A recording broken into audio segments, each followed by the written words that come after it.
everybody. Welcome to your very favorite Bronze Age comic book podcast, Flea Market Fantasy. I'm your co-host, Mike-DELL, and as always, I'm joined by... Michael-DELL of the LCS Hockey Radio Show. That's right, and this week it is your pick, and you decided to pick a comic about a skirt. Why don't you tell us what we're reading? So we're going to 1977. We're going to read Miss Marvel number 2. Woo! Issue 2. Why'd you pick number 2 instead of number 1? Because I was glancing through the covers last week when we were doing the show, because I forgot I had to pick an issue, so I was flipping through the covers real quick, and I recognized this cover from when I was a kid. So I either had this issue, or I don't know. It just seemed very familiar to me.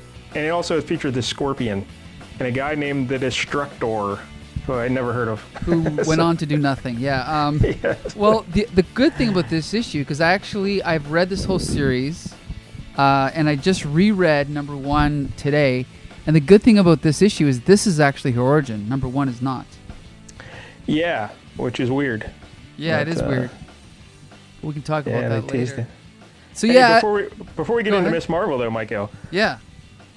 Before we started recording the big show, you said you had finished reading Machine Man, the issue we did last week. Yes, I've been doing some reading. I always like to keep you updated. So I read Machine Man number 1 to 4 because last week we did number 1, so I finished it. It's pretty good. You know, okay. It's not terrible. I think, like I said, it'd make a good premise for if they wanted to do a TV show or a movie or something. And we talked about how in the final issue, Barry Windsor-Smith takes over all the art duties, and it's definitely different. It's noticeably different. But yeah, it was pretty good. It was not one of those ones where I immediately wanted to run out and burn all my copies, right? All my issues. Well, that's progress. So it's an improvement. Yeah. And I also have been trying to read. Okay, so about 10 years ago, I bought a hardcover, the Avengers Defenders War. Okay. Never heard of it. Oh, it's a crossover. It's one of the first times that 2 different titles just crossed over into each other, where you actually had to read like 6 issues in a row of 2 different comics. And I've been looking at that cover for 10 years. I'm like, one day I'm gonna crack it open. Sure enough, I tried this weekend, couldn't finish it. Who are the creators? I don't want to sully his name, but Stainless Steve Englehart. Yeah. And Sal Buscema is the artist on Defenders. I love Sal Buscema. And the artist on Avengers is Bob Brown, who's not a big artist. He's okay, but he's not great. Yeah, but basically, no, I struggled through half of it. I'm like, I'm not finishing this. So I just skipped ahead, and I went to the Squadron Supreme issue by Len Wein, and it's a little bit better. So, all right. Yeah, that's where I'm at. So there's your update from Mike-El's reading list. There you go. Hey, also something from last week's episode, we were talking about Tom DeFalco, who wrote that issue of Machine Man, and how he was the guy who took Marvel public. Right. And we were trying to just guess how much Marvel's worth, and I think we were just throwing out numbers. Like I think he said like maybe $4 billion or something, because you said, didn't Jim Lee would try to buy it at one point for like $6 million? Remember that story? Jim Shooter tried to buy Marvel for $63 million with like two other investors or something. Okay, yeah, so Shooter was the guy. But now, do you know, I looked up how much Marvel is estimated to be worth now. Would you care to guess? Well, okay, I think Disney bought it for $4 billion, right? I think. Yes, so, something like that. Okay, I'm just going to throw out a round number, $20 billion. 13.1. Wow. 13. But that's still a lot of money. Incredible, yeah. 13.1 billion. And one of the reasons why it's so profitable, Mike-El, Ms. Marvel. You got that right. Because it all started one of the here. reasons I'm picking this book, I wanted to read a Ms. Marvel title, was because I recently saw the Captain Marvel movie for the first time. Really? And what'd you think? Yeah, just a couple weeks ago when I got Disney Plus to watch WandaVision. Okay. I watched Captain Marvel. And I went in with I heard it was pretty terrible. Like, I heard bad things about it. Uh-huh. And I do not like Brie Larson. Hey.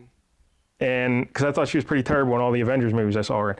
But I got to tell you, I enjoyed it. Really? I don't think it's terrible at all. I mean, it's not amazing or anything, but it's solid. I think it's fine. You got to realize it's not directed at us, Mike-El. You know, middle-aged shut-ins. It's directed at like teenage young girls. It's supposed to inspire young women to get into comics. You know, this is totally true, and that's exactly also why I defend like, like for example, Shazam. Did you see Shazam? I did not. See, I didn't. Shazam was the first DC movie where I was like, okay, this is not for me.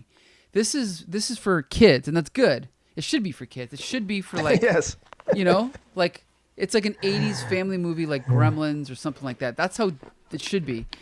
But with Captain Marvel, I actually spent. You know how I like to go on Facebook and argue, right?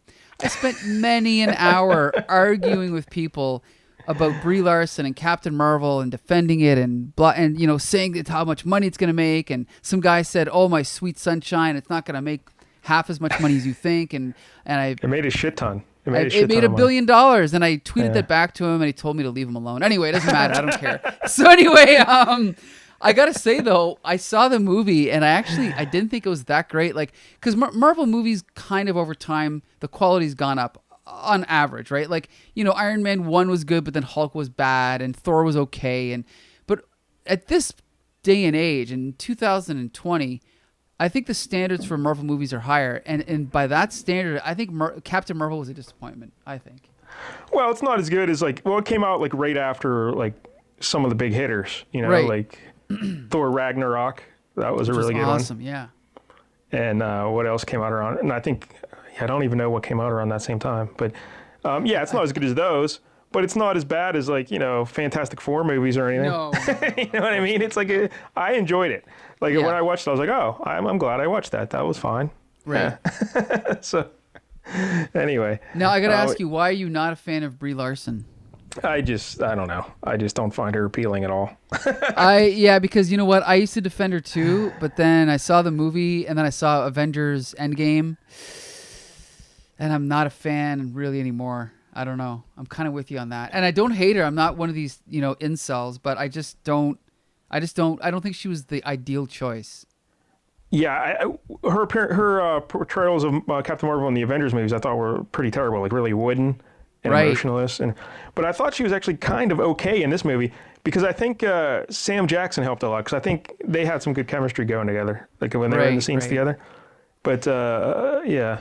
Now, and the movie featured a cat. I always like cats. Yeah, me too. I think the guy that played the main Skrull was entertaining. I thought he did a good job. Yes, he was a good. I can't remember what I know him from, but he's a really good actor. Trying to think what else about it. Now one thing I didn't like. Did you like the gender swap for Captain Marvel, the original Marvel? Again, I know our buddy Kevin Jank was outraged over that. He was. He was ready to storm Marvel Studios with pitchforks and torches, but I don't give a fuck. Who cares? I totally get it. Like, okay, fine, but in a way, it's like, oh, you know what? It's not even the gender swap that bugs me. It's more that like I want that character to have his or her own story because Marvel was a big character in the 60s and 70s, right? I hear you, but this isn't the 60s and 70s. It's 2020. Oh, so come on. But anyway, okay. So now I've also sent you a link. Do you know who one of the original choices for Captain Marvel was?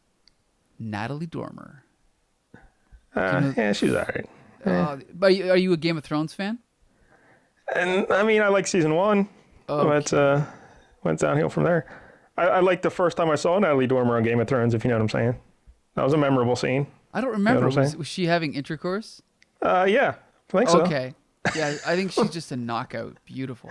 Yeah, whatever. That big thing. But, all right, so Miss Marvel leads to Captain Marvel. There would be no $1 billion Captain Marvel movie without Ms. Marvel. Right. And notice it's MS period, Mike-El. Ms. Marvel. That's right. Not Miss Marvel, not Mrs. Marvel. Ms. Marvel. Because it was all about the feminism back in the 70s. Right. Trying to empower the ladies. This series lasted 23 issues. Mm-hmm. So... I've read every issue. The female empowerment did not last. From 1977 to 1979... Now, in his introduction to the title, Jerry Conway, who, he didn't create Carol Danvers, but he created making Carol Danvers into Captain Marvel or Ms. Marvel. Ms. Marvel, that was his idea. So Jerry Conway wrote, "You might see a parallel between her quest for identity and the modern women's quest for raised consciousness, for self-liberation, for identity. Cool. Yeah. So they're trying to cash in on that. And they use Ms. in the title. Right. And the storylines feature Carol Danvers working at Woman magazine. Right. I did not know this existed. I did not know this was a thing. Yeah, I came across it in the 80s, but... Yeah, so apparently J. Jonah Jameson, publisher of the Daily Bugle, also had a woman's magazine called Woman. And he hired Carol Danvers to be the editor. And he wanted the magazine to be about recipes and diet tips and fashion. Right. And she wanted it to be about, feminism and women's liberation. So they all were always butting heads. So that's the premise for this story here, this comic book run. Because Carol Danvers, the character, existed long before Miss Marvel #1. Right. Like, how many years here? Like, what is this? Yeah, would you care to guess? Do you remember what her first appearance was?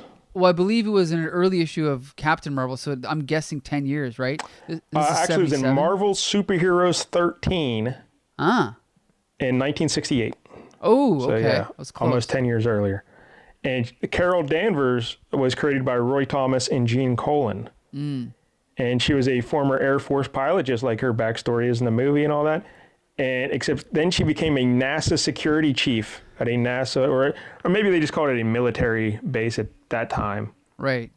But I think they changed it later to be NASA or whatever. But she was their security chief. And the original Captain Marvel, who you and Jank love,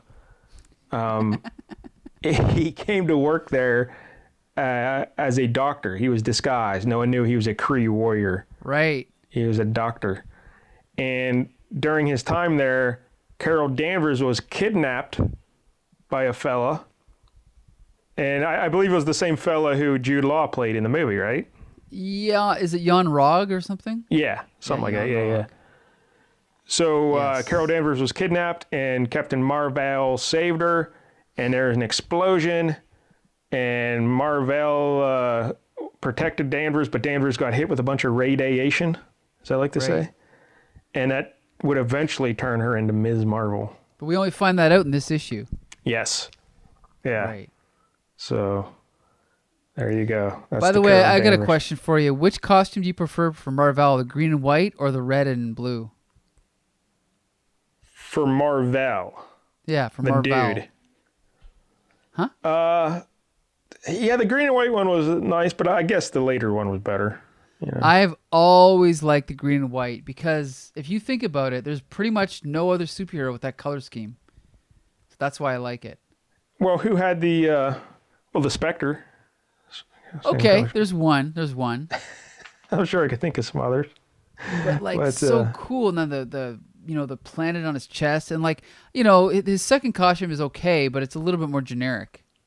Yeah, I like the green and white one, but I Yeah. think the second one's more like heroic, superhero-ish. Well, see, now I like to consider myself a fairly clever guy, but even after reading 35 years worth of Marvel comics, I had no clue Ms. Marvel was tied into Captain Marvel until like a year ago. Oh, wow. Even though she has the exact same costume as Marvel, I just didn't clue in. Yeah, maybe I'm not as clever as I thought. Anyway, Yeah, I don't know. We might have to take away your license to run a comic book podcast. right. So that's not so good. So what else about Ms. Marvel? We should mention the Ms. Marvel name actually existed well before this title. Whoa. It dates back into the early 1970s. In fact, there's a great website out there called, well, I don't know what the website is, but the series of columns, Comic Book Urban Legends Revealed. Oh, I yeah, love it. it's from Comic Book Resources, yeah. Yeah, so great. I like to read those sometimes, and I found this info that in 1972, the same year that Ms. Magazine launched, Stan Lee and Roy Thomas wanted to start some superheroine comics, and they released 3 female-driven books. Can you name them?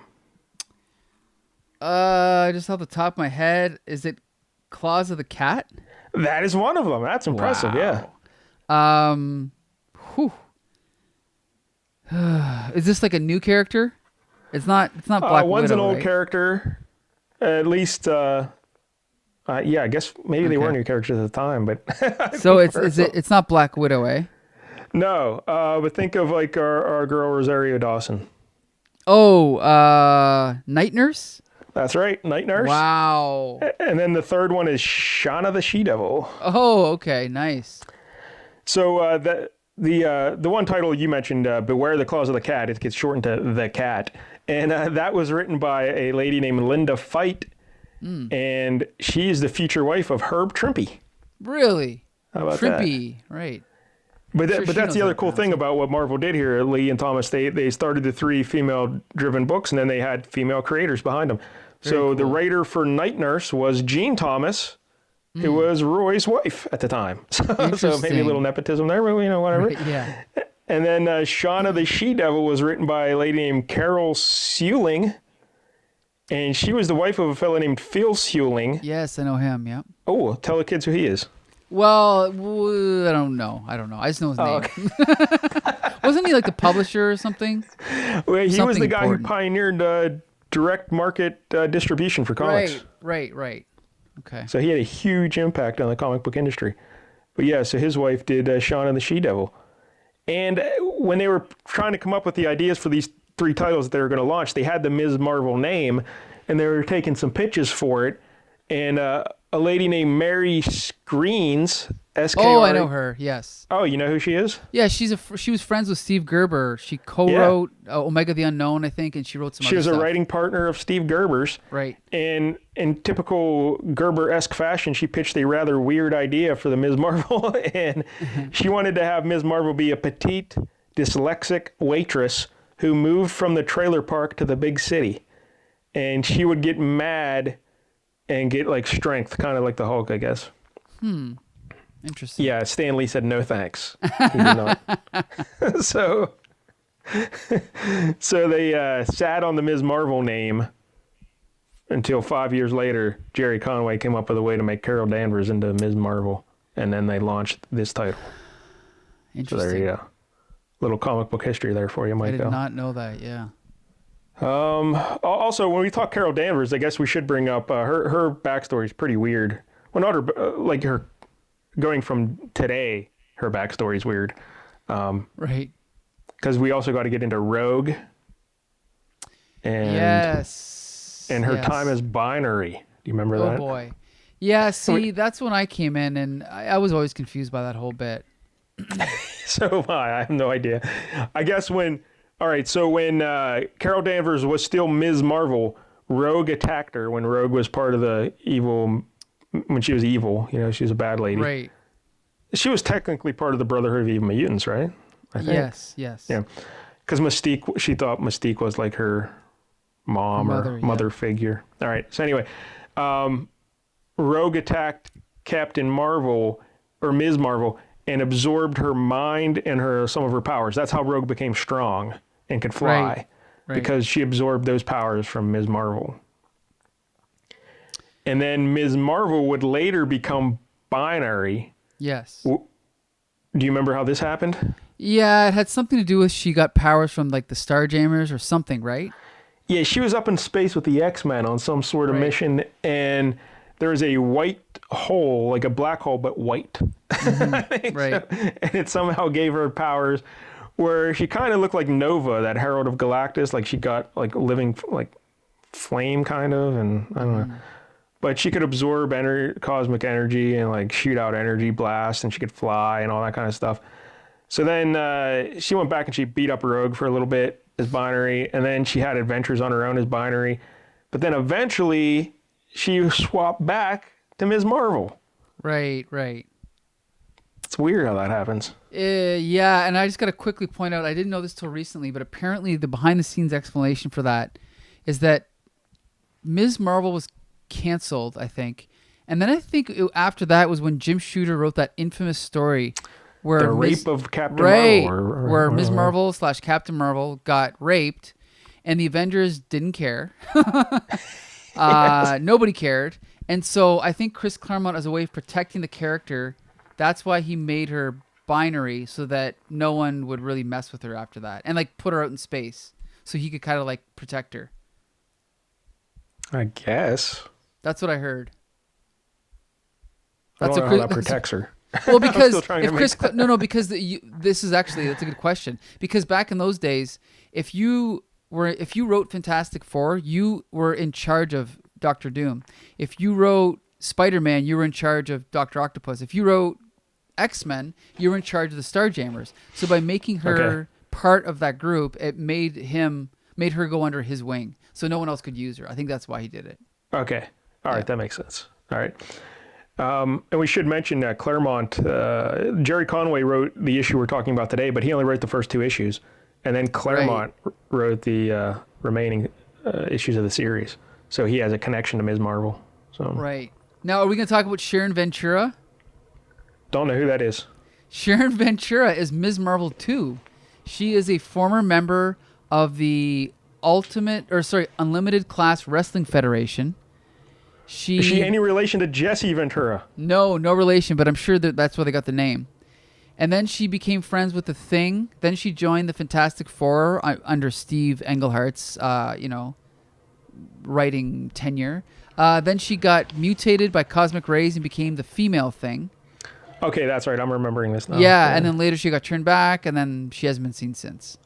Hey, by the way, Mike, talking about the Thing. Remember last week we were talking about, I think, Tom DeFalco's run on Fantastic Four, and he said he gave the Thing a silver or a metal helmet to wear. Right. Because he was ashamed.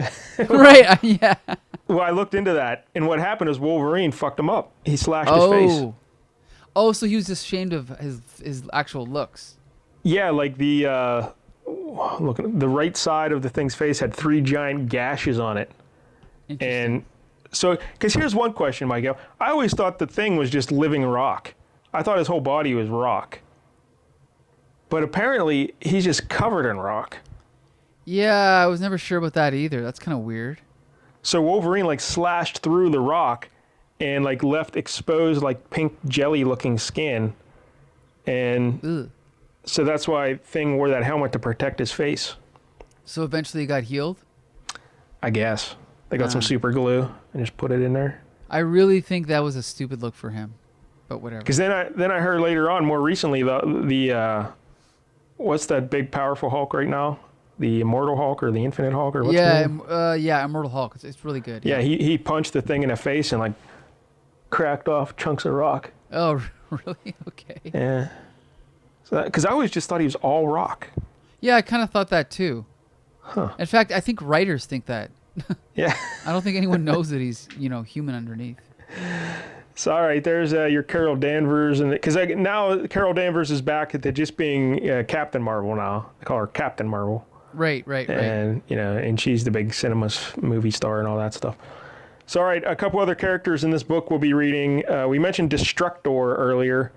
His real name is Kerwin Corman. And even though it seems like a Jack Kirby name, he was created by Jerry Conway and John B. Seaman because this is his first appearance.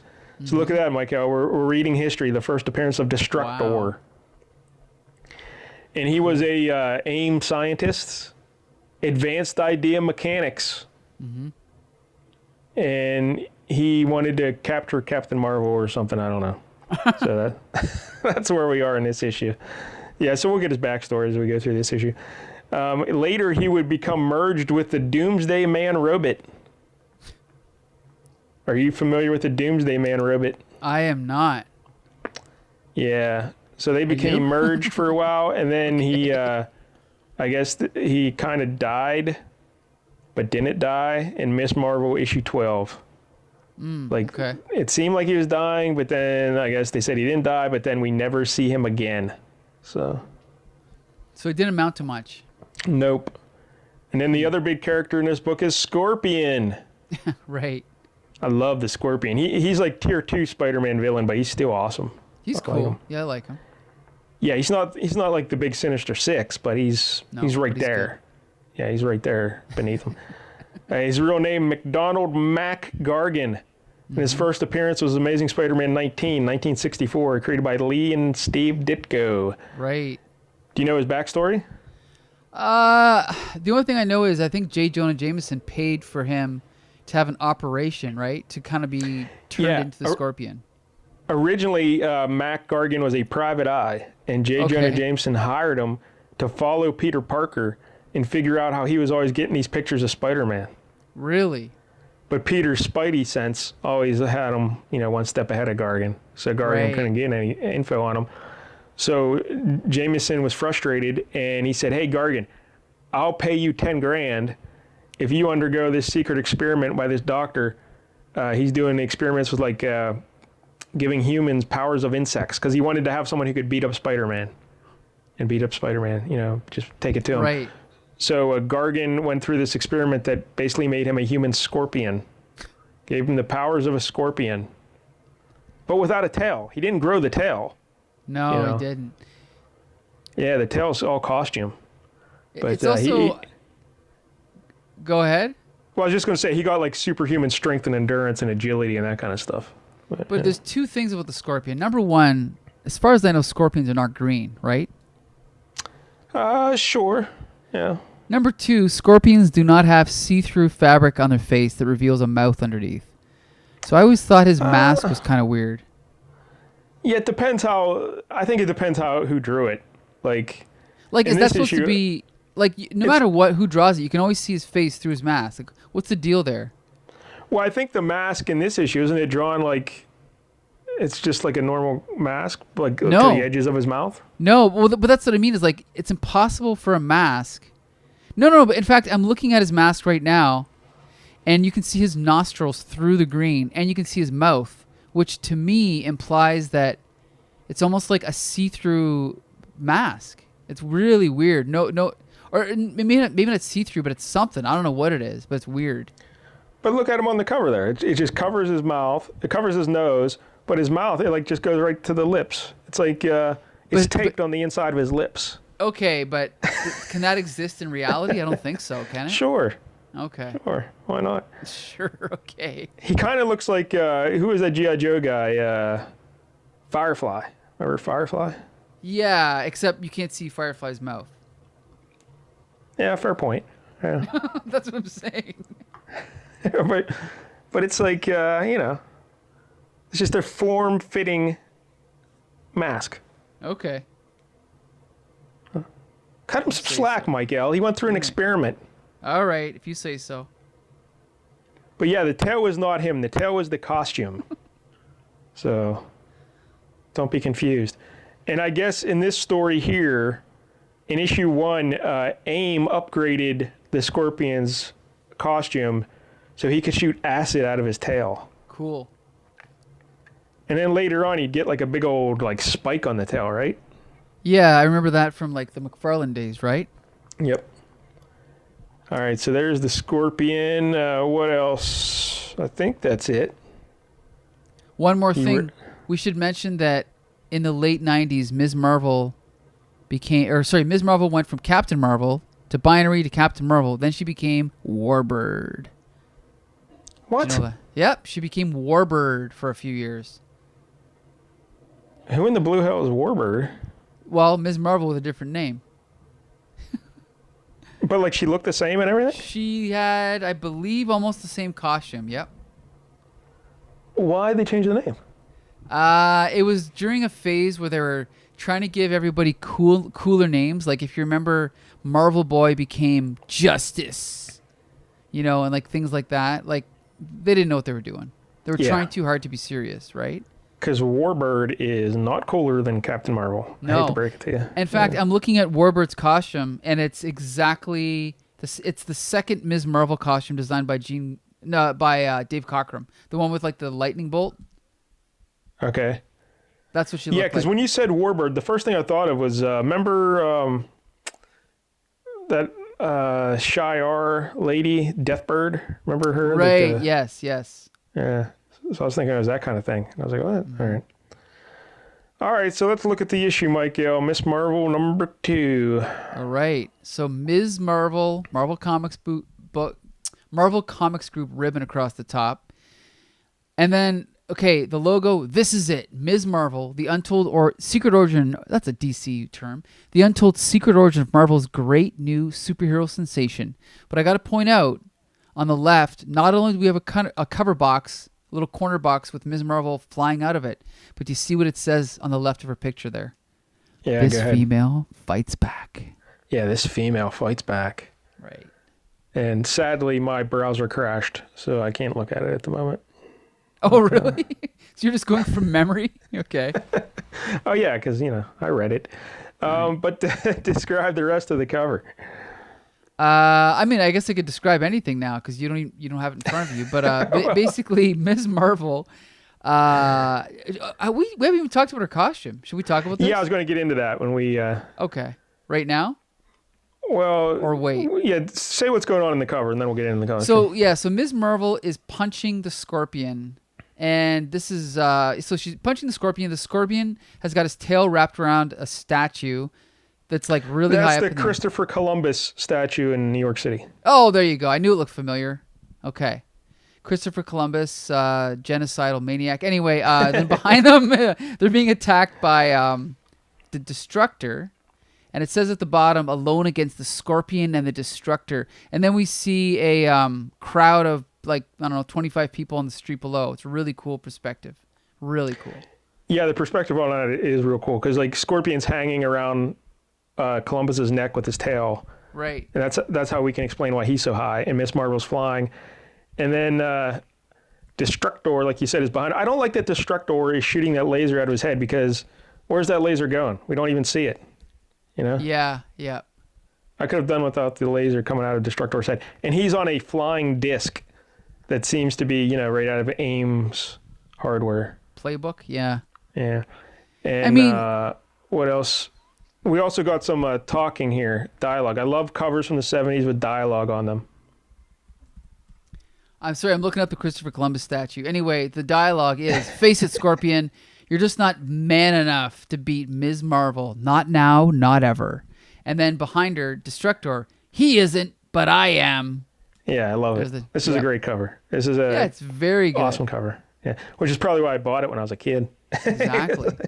Now, I don't see a signature here, but I'm going to guess this is it John Buscema? Okay. Yeah, it's Buscema. Yeah, he's one of the best. Like, we'll talk about that later, but yeah, but just look at the perspective and everything. Oh, it's so amazing. Good. So and look at that punch, classic Marvel punch. Bang. Yep. Right hand across the and jaw. you can see I know you're just going from memory here, but no, I got it open. Okay. Yeah. I love if you notice, she's punching with her left hand, but that's her right hand. Or her right hand. Yeah. But her left leg is forward. That's like classic Kirby, punch. And then her right leg is falling back. There's just so much motion there. It's great. Yeah, you twist the old center line. Right, exactly, which John Buscema talks about, I think, right in that book, How to Draw Comics the Marvel Way. So look at that, Ms. Marvel. Yep. And I'm trying to think of anything else. 30 cents. Yep. But yeah, let's talk about her costume because, well, two things. If you want to have a book about female empowerment, the one thing you want to do is first get Jerry Conway to write it, and then two, give the heroine a costume that is more revealing than a bathing suit. Right. So This costume's a train wreck. It's a variation on Captain Marvel's costume with the blue and red color scheme with the yellow star. But Ms. Marvel has a bare midriff. Well, actually, her entire stomach is showing, her whole six-pack. Yeah, and her back as well. The same cut is on the back. So right. Her lower back is also exposed. Yeah. And then she has bare legs. Yeah, and a little bathing suit bottom, blue bathing suit bottom. That's attached to the top, but just by strings on the sides. Right. And then she has calf-high boots. Right. Blue with red trim, and then blue gloves, and two very long scarves. Yeah. I don't know why she's wearing scarves. I don't know. I don't mind that. It's something different. It's different than a cape, right? But that is not... Yeah, well, I guess the same problem with the cape, but I was going to say that is not inducive to fighting. People can grab that scarf and choke her out with it or, throw her around. So, yeah, not good. Also notice that when she's Ms. Marvel, she has a very short haircut. Yeah, that's a good point. Yeah, when she's Carol Danvers, she has a long blonde hair. Interesting. Huh. So I don't know how that happens. Yeah, it's kind of weird. It magically happens. All right, so then Ms. Marvel, she gets her different costume that you said Dave Cockrum designed in issue 20. Okay. So this costume lasts 20 issues, and the one Cockrum designed, it's like a solid one-piece bathing suit with a red sash around the waist, big blue boots and gloves, and a big yellow lightning bolt down the front. Right. So which costume did you prefer, this one or that one? I love me some Dave Cockrum, but I kind of like this one better. Really? I think the Cockrum one's definitely better if you're the person wearing it and you're fighting people. Mm-hmm. But yeah, this one shows a lot more skin. Clearly, the best Captain Marvel outfit is the one she has now, though, right? Because that's a good costume. Yeah, I'm actually looking at the comparison now. It kind of switches the colors. It puts red on top and blue on the bottom. I don't know. I kind of like, to be honest, I don't like it that much. Oh, I don't know. Like I the think original. it's a real good costume. It's pretty good. It's fine. All right, so here we go. Ms. Marvel. Jerry Conway is the writer-editor. John Buscema and Joe Sinnott are the artists and storytellers. Look at that credit. Artists/storytellers. Yep. And Joe Rosen, the letterer, and Don Warfield, the colorist. Mm-hmm. And basically, yes, we've got this big, beautiful splash page by John Buscema and Joe Sinnott. Enigma of Fear is the title. And we see Ms. Marvel smashing the Scorpion into, like, I don't know, I guess this window or whatever it is. Or like this glass thing. And we see two... Yeah, I think it might be a vat of acid. Oh, right. And it's spilling out. That's right. Okay. Because this happened in the first issue. They're like... Right. Because the AIM guys are in the foreground with their backs of their heads to us, and they're watching like a video of it or something. I don't know. Giant video screen, right? So they're watching it, and they're commenting on it, and basically we have these three AIM agents, and they're talking to this guy who we later find out to be Destructor. Yes. And he has a very Jack Kirby-esque costume. Yeah, it's very cool. It's like purple and orange, and he has this really cool mask. And he's like sitting in this room with these AIM agents, and he's got all these Kirby controls around him. Oh, and we should mention, he also talks about how Ms. Marvel has a seventh sense. We didn't talk about that. Yeah, not just a sixth sense, a seventh sense. You know, that reminds me of my friend Roman, who's from Russia. He always uses English expressions, but he gets them wrong. And so he was trying to tell me there was something that he knew instinctually, and he's like, trust me, I have 5 feelings about this. I'm like, you mean a sixth sense? Yes. That's what I mean. 5 feelings. So anyway. Yeah, her seventh sense, when it started, as we see in this issue, like, well, maybe we'll save it when we get there. I'll bring it up. Well, yeah, are we going to give away the ending here, or are we going to like play along here as if it's a mystery? Well, I don't know if it's a mystery, but let's play along. Okay, we'll play along. You mentioned Destructor's cool mask. And again, if we've established anything in the first 78 issues or episodes of Flea Market Fantasy, it's that you have a very low bar for cool. Oh, you don't think this mask is cool? Oh, I think it's basically like a diver's helmet, like one of those deep diver's helmets with a fin on the top, it seems like. Yeah, that is cool. And the fin can shoot a laser. Right. That's the definition of cool in my book. But anyway. But yeah, so AIM and Destructor are talking about Ms. Marvel and how they want to capture her and stuff. And Destructor says, like, catching her alive may prove impossible. Mm-hmm. But they're studying Ms. Marvel, and they show her up on the big screen. And they, like, AIM is interested in her costume because they, like, x-rayed her costume. And they see that there's all kind of, like, circuitry and stuff in the costume. And that's how she can fly, apparently. Well, and this is something, we talked about this before, where characters end up naturally gaining powers that they already had through artificial means. And I think that's what ends up happening with her. But they do specify that her costume heightens her apparently natural abilities to sail the Earth's electromagnetic field.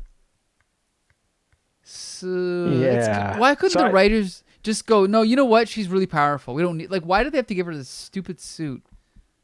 Anyway. Yeah, like, I had no idea this was a thing until I read this. Like, I just always assumed she could just fly. Right. So, like, I'm wondering, like, when they gave her the new costume, the Dave Cockrum costume, did that also have the circuitry in it? That's what I mean. Is I think later on, she just gains all these powers naturally, as far as I know. But I could be wrong. Well, she gained the powers through becoming binary. Yeah. But yeah, wait a minute. But Rogue absorbed her powers, and then she became binary. Yes, but when Rogue absorbed her powers, Rogue could fly because she absorbed. So yeah, at some point, Ms. Marvel had to fly on her own. So and she's also really strong. Like when I first started reading X-Men, Rogue was like the strongest member of the team, or the second strongest. Yeah, she got all Ms. Marvel's superpowers. So those powers were natural by that point for sure. Yeah. Anyway, it's weird. All right. Yeah. But so then, hey, I like when Aim's getting mad. He thuds the table. Do you see that panel? Yep. That's another classic Kirby kind of a Marvel way drawing. I love it. Thud. And then we see this shot of Destructor taking off his helmet, and I love putting this. It on. Right? Okay, putting it on, and I love how in the background we have one AIM agent who's got his hand pointed out, but behind him is another AIM agent who's almost all in black, and I love how the black outline, like it makes the hand pop out of the background. It's just a really cool shot. Yeah, and it just gives you more depth to the panel.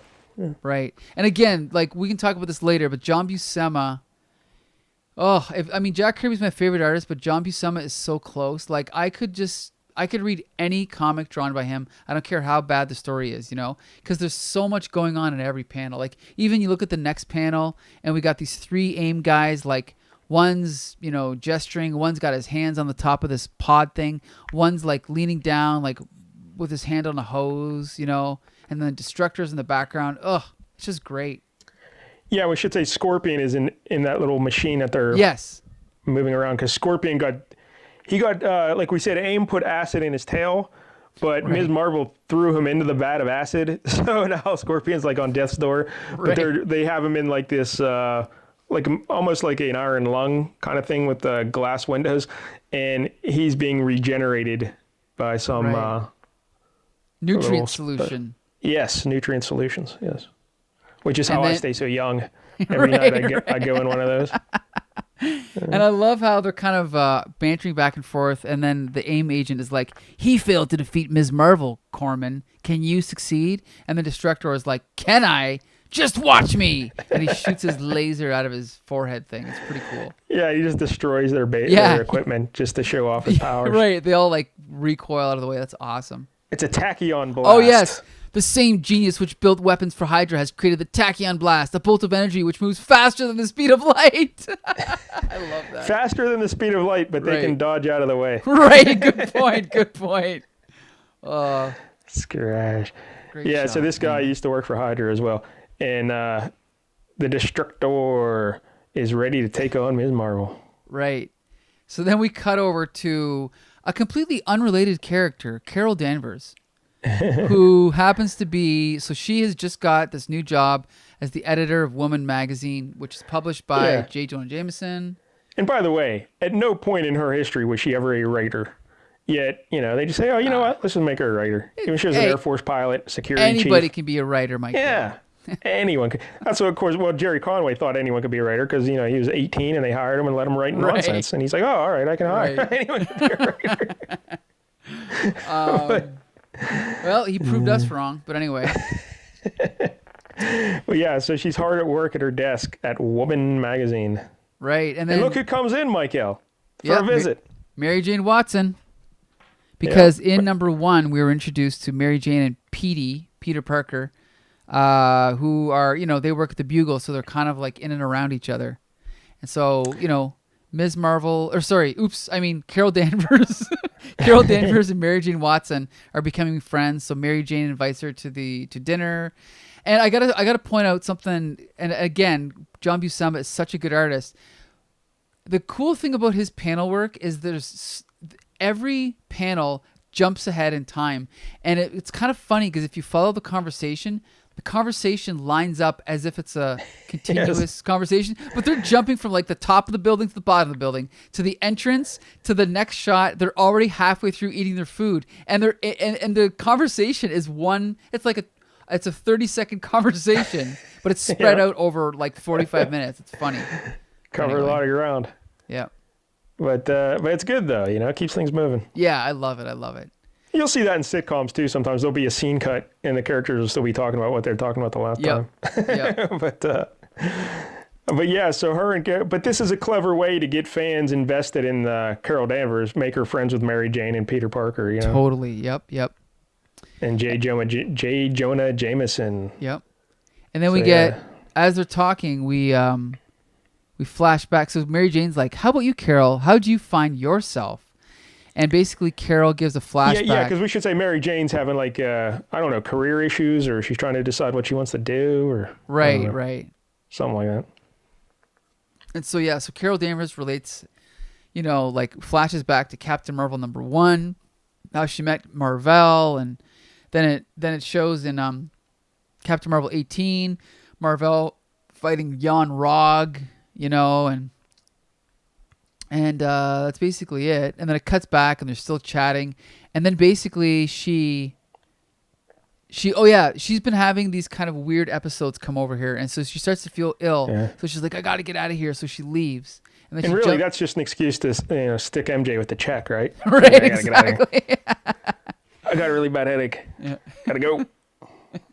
So then she jumps into a cab and she wants to go to the hospital. And then she passes out. No. She just wants to go home. But the cab driver says, hey, to the hospital because she looks so bad. She's like, no, Park Avenue and 61st Street. Wow, you're doing pretty good considering you're going from memory. Anyway. Oh, no, I have it open. You have it open. Okay. So anyway, so she passes out the cab. And then we cut over to, what's his name? Destructor. And he's in this tunnel, cave. Because he went back to the original near the military base where Captain Mar-Vell's ship used to be, or where he fought Yon-Rogg or whatever. Right. I guess Destructor had a hunch that she's somehow connected to the original Mar-Vell. So Right. And then he's thankfully telling the reader this out loud, right? He's like, I've studied this Ms. Marvel woman since her first appearance weeks ago. Her debut occurred here in Florida near the place where that so-called spaceman Captain Marvel first came to Earth. My research uncovered another little-known fact. And so, he finds out that Mar-Vell fought this last battle with his enemy Yon-Rogg in here. And according to this radiation counter, the amount of atomic energy released during that battle was incredible. So basically, something fishy's going on here. So he's thinking that there's this power that's been released, and some of it now must belong to Ms. Marvel. But then he's like, soon all of it will belong to me. That's right. Destructor sneaky. Yeah. Right. So then we cut back over to the AIM headquarters. And they're kind of just chilling out here. And they're talking about, Scorpion. They're like, the Scorpion's recovery is proceeding smoothly. And then they're like, I'm not sure how much longer we can control him. Well, sure enough, they can't. Not much longer at all, because he comes smashing through this wooden... I guess there's a wooden doorway at the AIM headquarters. Yeah, I guess it's the door he's smashing through. Yeah. But this is a great shot. It does look like made out of wood planks. Right. Yeah, it's kind of funny. But this is a great shot of these two guys, like, and then the Scorpion smashing through. It's awesome. And then he's like, I guess he's still burning from the acid. He's like, the pain, God, the pain, make it stop. But see his mask there, Mike-El, like we can clearly see his teeth and everything. So it's kind of like, it's almost like the mask is painted on his face. That's what I mean. It's like, because you can see up his nostrils. So it's almost like it's makeup or paint. It's weird. I don't get it. But anyway, so he's like picking up these AIM agents with one hand and smashing them down, telling them to make the pain stop. And then he escapes through an elevator shaft and then climbs down. Yeah, he still has like little, what are the little suction cups and wires coming off him. Right. Kind of like a Weapon X situation. He busts free from the thing, And then he climbs, I guess he climbs up, and then he finds himself in a department store, and he realizes that this AIM headquarters is like a secret hideout that's underneath this department store. And then, sure enough, there's some security guards there with guns, so they draw their guns on him, but he uses his tail to sting them, so to speak. Well, he grabs the one with the tail and throws him in the other one, and look at that sound effect, Mike-El. Chomp. Yep. That's funny. Chuck, look out, his tail. Yep. Chomp. Well, it's funny. And then he jumps through the plate glass window at the front of the store, and he's running down the streets of New York City. Right. And I love this. I love how like all these people are like cowering in fear, and he actually shoves some guy out of the way, grabs his face. I love that. Right by the forehead. Yeah, just shove him. Get out of my way. And then we see these two AIM agents sticking their heads out of this manhole. Let's. I want to give Scorpion's dialogue, his thought balloons. That's right, people, scatter. The Scorpion's back, and I'm hurting. And by the time I'm finished with this berg, you'll be hurting too. I love it. Yeah, that's so cool. And then, meanwhile, these two AIM agents are sticking their heads out of this manhole, talking about how if the Scorpion finds Ms. Marvel before the Destructor, there may not be enough left of either of them for our ally to capture. I think it's time we activate Plan Beta 1. Oh, yeah. No, I don't know what Plan Beta 1 is, but it may eventually turn out to be the Doomsday robot, that Doomsday Man robot. Maybe. So, Pardon me. So then Carol Danvers wakes up in bed and doesn't know how she got there. The last thing she remembers was she was in her cab, right? Yeah. So I guess that means the cabbie brought her into bed, changed her out of her clothes, right? I don't know. I think she just woke. She just did it like unconsciously. She's like a zombie walked up in it. Gotcha. Yeah, because that cab driver, nah.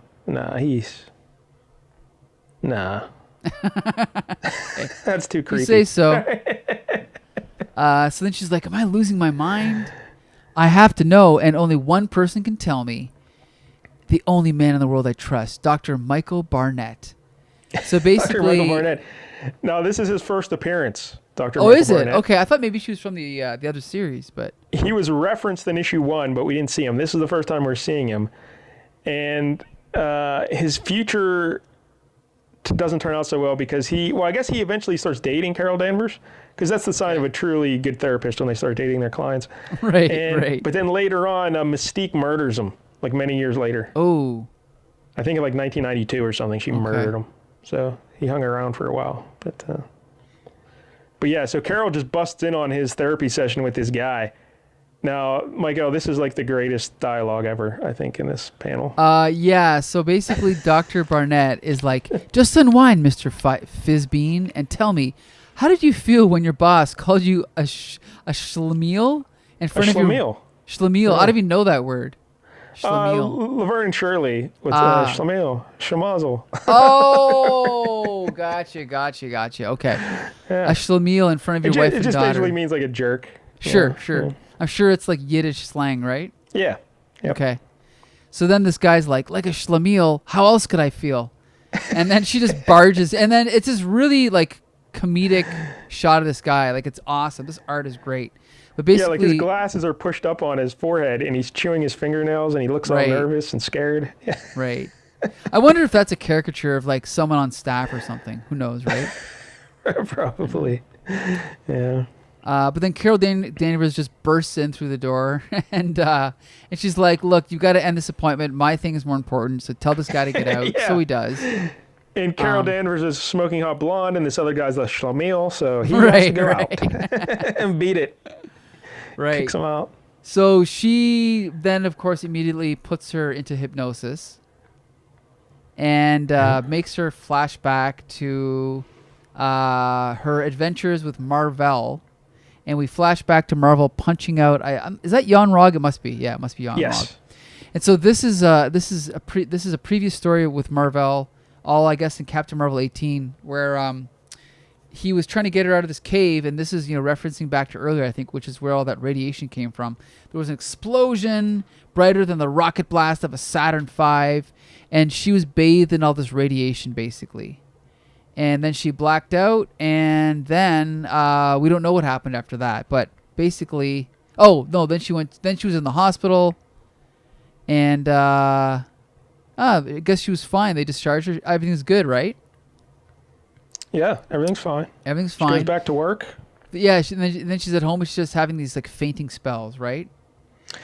But she said going to work, people stared at her, knowing that I failed to capture Captain Marvel. So as security chief, she failed. So, the writing was on the wall that her job there, it's going downhill. Right. Oh, that's when she became a writer. Anyone can be a writer. Right. I left the cape and began writing. Right. I had to try something. Writing's easy. Let me do that. Yep. That's what they all say. And then basically she's talking about how she blacked out, and then the doctor's like, "What, Carol? What is vitally important? What happened then? My skull, it's splitting apart. Don't want to remember. I can't. And then in the flashback, we see that she disappears. And it turns out, Mike-DELL, that Carol Danvers is Ms. Marvel. Yeah, and once again, when she turns into Ms. Marvel, she gets shorter hair. I don't understand. Yeah, that's a good point. That is really weird. But that's a great shot of Ms. Marvel in all her glory. But yeah, so a couple keys here. One, Carol Danvers does not know she is Ms. Marvel. Right, and technically the readers were not supposed to know up until this point either. Yeah, and also her hair gets shorter. Those are the two things that we need to know here. But I think those headaches are kind of like the seventh sense. Okay. Telling her something's wrong, because here she passes out again in the doctor's office, and that therapist guy catches her, Carol, and he grabs her. Barnett, you're a fool. A disappointment like this is probably all Carol needed to have another attack. Now you'll have to. Hey, her body's getting warmer. Oh, I bet it is. Yeah. It's so warm I can hardly hold it. And that weird light. It's coming from her body. Good Lord, Carol, what's happening? And boom, right there she turns into Ms. Marvel. Right. And then she snaps awake and flies off out the window because her seventh sense kicked in, telling her there's danger. Uh-huh. So I think that's what they were going with originally, that the seventh sense is what changed her into Ms. Marvel. But that when Claremont came in, they kind of changed it to basically just a spider sense kind of a situation. Okay. Yeah. Although she would also get precognitive flashes sometimes of things that would happen in the future. Gotcha. So it depended, because in her Avengers days, I guess that would happen too. But basically, it became like a spider sense. So. Which I'm sure they completely forgot about after this series ended, right? Yeah, it changed a few times over her character's run. But yeah, so she just flies out that window, and that doctor guy, that Michael Barnett, he's like, I must be going out of my mind. What I saw, I can't believe. Carol Danvers is Ms. Marvel. Right. Dun, dun, dun. Yep. And now she's flying over the city, and she sees the Scorpion basically destroying, the city. Knocking over cars and knocking over this light pole or whatever. So she comes down and basically starts fighting him, right? This is your favorite part. I love it. And I got to say, we got some really good panels here on digital page 15. She comes down and, flies up and punches him. But then look at this next shot looking straight up the Scorpion's rectum. Well, no, I'm kidding. Yes. But it is a good shot, The camera is looking right up his bum. And his tail is at the top of the panel, and he's running toward Ms. Marvel, who we see between his legs in the distance. Yeah, very creative. Yeah. She jumps out of the way, and he smashes into this pole, and then he grabs her. She grabs him by the tail, and this is where we get basically the shot from the cover, right, where she drops him, and then he lands on top of the statue of Christopher Columbus, and he's shouting at her, and. Yeah, I don't know if he drops her, if she drops him, or if he grabbed the statue and pulled away from her. Oh, yeah, you could be right. I think you're right. Yeah. Because that'd be kind of a creep thing to do, to drop him from that high, right, just kill him, right? So so he's hanging on the top of Christopher Columbus's head, and he's yelling at her come back here, now I want to fight and all that. Yeah. So. And then out of nowhere comes this laser, this tachyon blast. That's right. So and then she crumbles to the ground from the air, and then look up, Ms. Marvel, look to the sky and face an opponent worthy of your Kree-born powers. Who or what? And then he shoots her again with a tachyon blast, and she gets out of the way and grabs the first thing she sees, which is a motorcycle. Yes.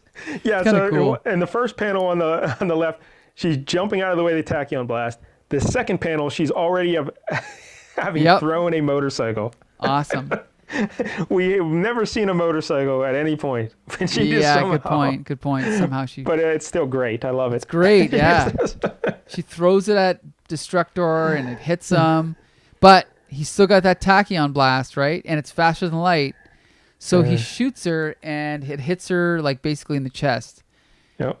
And this is cool because then she falls back, but then she uses a double kick and we get a nice shot of her legs, right?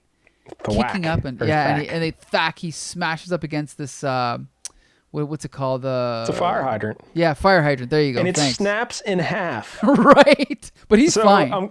I'm guessing the armor that's armor, like really strong armor that he designed, because it's tough to snap a fire hydrant in half. Yeah, you'd think. I mean, cars can hit them, and the car gets wiped out, right? Yeah. Jeez, but, must be tough. He does it. So then, sure enough, just at the right time or the wrong time, she passes out again. So that's it. So he's knocked out and she's knocked out. And I gotta say, I think she gets knocked out because of the tachyon blast taking effect on her. Oh, I thought she was having another. I thought it was. But see, now I gotta say, just as I'm getting into it, it's over. Next issue, the final climactic chapter in the mystery of Ms. Marvel, featuring the menace of the Doomsday Man. But that's good that it ends there. It hooks you. Yeah, it hooks you. That's true. I'm definitely now, even though I've already read it, now I want to read the next one. But look at the next issue there. Like you said, the Doomsday Man. So I guess that's the Doomsday Man robot that comes in. There you go. So it all makes sense. Yeah. But so reading the yellow boxes there in the final panel. With a sigh, the woman named Ms. Marvel drops, only inches from her vanquished opponent. Yeah, they're both passed out there with the water from the fire hydrant falling all over them. And as the surrounding crowd wonders who will wake first to claim the final victory, we can only say to be continued. Dun, dun, dun. Right. Spend your next 30 cents. And then we get a Marvel page of Stanley's soapbox or whatnot. And then the letter page, Ms. Prince. That's pretty clever. Ms. Prince. Where do you see that? I didn't even read that. Okay, I didn't even go that far. That's pretty cool. It's a nice little name. Oh, and look, there's the Hulk doing a, what is this? Yeah. Hostess fruit pie ad. Nice. Right. All right. Good stuff. But anyway, so there you go. Mrs. Marvel issue 2. My problem with the ending there is the Scorpion just is completely forgotten. You know? That's a good point. I probably would have had him jump down, like at least see him in the background or something, like he's looming over them. You know? Yeah, I mean, it's one thing to have a cliffhanger. It's another thing to kind of just run out of pages, which is what it feels like, right? So, yeah. I don't know. That's a good cliffhanger, though, them being passed out. I don't know. I liked it. But I guess. I don't know. But if we need Scorpion, though, in those final panels somewhere, just to remind us that he's still a threat and he's still there. Right. But, so there you go. Ms. Marvel issue 2. What'd you think, Mike-DELL? I mean, as I said, I've read every single issue of Ms. Marvel, and I would say these first few issues drawn by John Buscema are the best. For sure. It's downhill. He drew the first 3 issues. Right. Because Conway only wrote the first 2, but Buscema drew the first 3. And do you know some of the artists who took over for him after he left? Well, I know I skipped ahead to number 4, so I know Jim Mooney's one of them. Yeah, see, I wasn't even familiar with Jim Mooney. He ended up doing 10 issues of Ms. Marvel. Jim Mooney, he's a great artist. He's actually famous for doing Supergirl in the 50s and 60s. Oh, okay. Then he became the inker for Amazing Spider-Man in the 60s, like for a while, like around the time that John Romita Sr. was drawing Spider-Man. He didn't do that Supergirl we read with Lex Luthor, did he? No, remember that one? Okay. He might have inked it, maybe. Because that art was good. I remember that. Yeah, it was really good. But he's actually, because I do Here Comes the Spider-Cast, he's been inking on Spider-Man for like all of the 80s. So he was inking Al Milgrom, he was inking Ed Hannigan, he was inking John Romita Jr. So yeah, he's a really good inker and a good artist. Yeah, I'll have to look into his work because he did 10 of Ms. Marvel. He did the most. Keith Pollard did 1 issue. Sal Buscema did 3. Carmine Infantino did 2. Dave Cockrum did 2, and Mike Vosberg closed out the series doing 2. There you go, Mike Vosberg.